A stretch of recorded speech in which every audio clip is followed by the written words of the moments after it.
what exactly is in your produce? And can you trust that? Well, if you're in Albania, maybe not. Now, I know you're like, what the hell does Albania have to do with the US? Let me explain. So, farmers in Albania were arrested after selling pesticide contaminated fruit that had previously been rejected for export. Okay? Croatian authorities inspected and rejected 50,000 pounds of mandarin oranges. After testing them, they were found to include the banned pesticide phosphate, and it showed exceeding legal limits. Now, phosphate is not something used in the US, but it has been linked to increased cancer risk, neurodevelopmental harm in children, and reproductive toxicity. So pretty bad things here. This is not like it gave you a skin rash. This is pretty bad.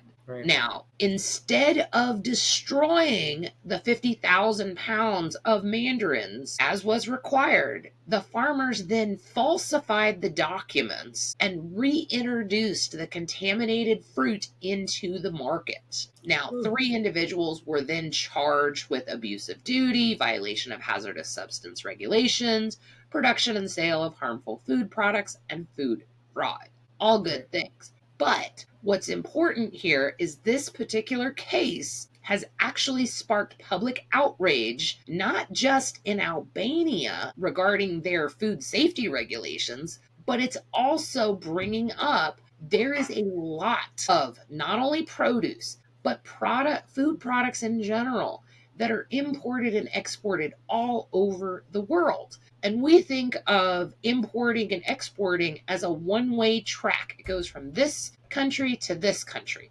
But that's not actually how it works. In a lot of cases, for instance, that is not always the case. The major export partners for Albania are countries like Italy, Greece, Spain, Germany, Macedonia, Switzerland, China, Bulgaria. And it easily could have taken those mandarin oranges to one of those countries and then been produced into something else and then imported into the US. So it only takes breaking the rules and going around regulators in one country, and then it eventually ends up multiple countries away and then has the potential. This was pesticide laden produce, okay? And to give you an example, so we grow apples in the US, and then we send those apples to Canada to be peeled, sliced, frozen, and then Canada sells those apples back to the US, but now it's just in the shape of pies and baked goods, okay? Canada also imports fresh mango from places like Mexico, Peru, Brazil, and India, processes them, and then sells them back to the US. So the way that imports and exports work, it's actually very fluid and it's a constantly evolving system. And it only takes these small little instances of, food not getting caught and not being destroyed that makes you fearful. And especially if you've seen all the recalls and, just all the things going on with our food supply, kind of makes you wonder. You froze. I did. My brain shut off for a second. I'm not surprised. You wonder about your food. And there's already been lots of talk about odds are good that the honey you buy, if it is not locally made honey, that it is more than likely a blend of honey from multiple countries. And then all it takes is one little part of that honey to be bad. And then now you can't trace it because it's a mixture of all these honeys from all these different countries. Well, and in the case of the mandarins where they're using I was going to say forbidden fertilizer, but I mean, essentially it is, but the banned fertilizer.